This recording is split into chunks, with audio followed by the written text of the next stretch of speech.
It's Tuesday, October 30th, 2012. I'm Billy Disney, and this is 90 Seconds on the Verge, brought to you by Virgin Mobile. Microsoft has sold 4 million Windows 8 upgrades since it went on sale this past Friday.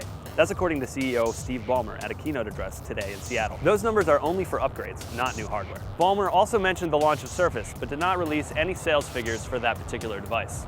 New details have emerged about Scott Forstall's exit from Apple. Sources tell us that the ambitious and abrasive head of iOS had enemies inside the executive ranks. Legendary Apple designer Johnny Ive and Forstall reportedly clashed over the use of skeuomorphic design. It'll be interesting to see how much of that remains in the next version of iOS. Reportedly, the last straw was the new maps. Forstall believed the complaints were overblown and refused to sign an apology letter.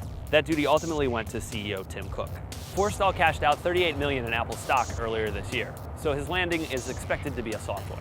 Finally, Disney has purchased Lucasfilm Limited from George Lucas. The deal is reportedly worth $4.05 billion and will include all of Lucasfilm's assets, including the Star Wars franchise and businesses in, quote, live action film production, consumer products, animation, visual effects, and audio post-production. Disney also announced plans to release Star Wars Episode 7 in 2015. George Lucas himself will serve as creative consultant for the new film. No word yet if you'll be able to go to Disney World and get your picture sitting on the lap of Slave Leia, but I'm gonna try.